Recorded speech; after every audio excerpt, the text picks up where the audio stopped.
اعوذ باللہ من الشیطان الرجیم بسم اللہ الرحمن الرحیم۔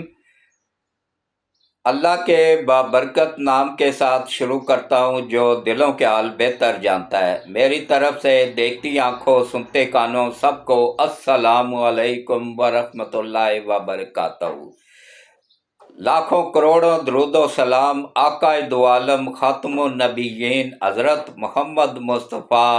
صلی اللہ علیہ وآلہ وسلم پہ، آپ کی آل پاک پہ، صحابہ کرام پہ، اولیاء کرام پہ درود و سلام کے بعد میرا آج کا موضوع سیاست سے ہٹ کے ہے۔ آج میں اس محسن پاکستان جناب نواب لیاقت علی خان کے بارے میں بتاؤں گا کہ جو خربوں کی جائیداد چھوڑ کے پاکستان آیا، ان کی زندگی کے تلخ حقائق جو عوام سے چھپائے گئے ہیں ان پہ بات کروں گا۔ قائد اعظم کی اولاد تو خیر نہیں، وہ تو اچھی زندگی گزاری ہے، ان کے جو رشتہ دار ان کے ساتھ پاکستان آئے تھے وہ اس وقت کس غربت میں اور کرائے کے گھروں میں زندگی کے دن پورے کر رہے ہیں، ان پہ بات کروں گا۔ اور لیاقت علی خان کو شہید کرنے والا کیسے کھرب پتی بنا اس کی اولاد، اور اس کو مارنے والا، کیس خراب کرنے والا ڈی ایس پی کیسے وہ اس کو کتنی جائیداد ملی، کہاں پہ کتنی زمینیں، کتنے مربع الاٹ ہوئے، کہاں پہ ہوئے، پوری تفصیل بتاؤں گا۔ وہ تفصیل بتاؤں گا جو اب تک عوام سے چھپائی گئی۔ اور لیاقت علی خان کی بیوہ کی پنشن کیوں بند کی گئی، اس پہ بات کروں گا۔ ان کے بچوں کو 2 وقت کے کھانے سے بھی مجبور کر دیا گیا تھا، نواب کے بیٹوں کو، بچوں کو، شہزادوں کو، اس پہ بات کروں گا۔ اور مختصر سے وقت میں کروں گا، کوشش کریں کہ ویڈیوز کو پورا دیکھنا ہے، سکپ نہیں کرنا، اور کم از کم یہ سیاست سے ہٹ کے ہے اس ویڈیوز کو گروپوں میں شیئر کر دیں، زیادہ سے زیادہ پھیلائیں، نئی نسل تک یہ پیغام پہنچائیں میرا کہ یہاں پہ محسن پاکستان کے ساتھ کیا سلوک ہوتا ہے۔ محسن پاکستان ہی تھا نا ڈاکٹر عبدالقدیر خان، اس کے ساتھ کیا سلوک ہوا؟ پوری زندگی مشرف جیسے غداروں نے اس کو جیل میں رکھا، اس کو ٹی وی پہ لا کے ذلت آمیز سلوک کیا گیا۔ اس کے جنازے میں عمران خان نے پنڈی میں رہتے ہوئے، اسلام آباد میں رہتے ہوئے، اسلام آباد میں ہی جنازہ ہوا، وہ شامل نہیں ہوا۔ کیوں نہیں ہوا؟ کہ وہ عالمی طاقتوں کا ایجنٹ ہے، وہ ناراض ہو جانی تھی۔ تو اب دیکھیں کس طریقے سے وہ کیا گیا ہے کہ سب سے پہلے آ جائیں جناب کے نواب زادہ، نواب ابن نواب، پیچھے سے نواب بھی چلے آ رہے تھے، جناب نواب لیاقت علی خان خربوں کی جائیداد چھوڑ کے 2 کپڑوں میں جو جسم پہ پہنے ہوئے تھے ہجرت کر کے پاکستان آیا، قائد اعظم کے ساتھ ملک کے بنانے میں ساتھ دیا۔ اور اس کی یوم پیدائش ہے جناب 1 اکتوبر، 1 اکتوبر 1895،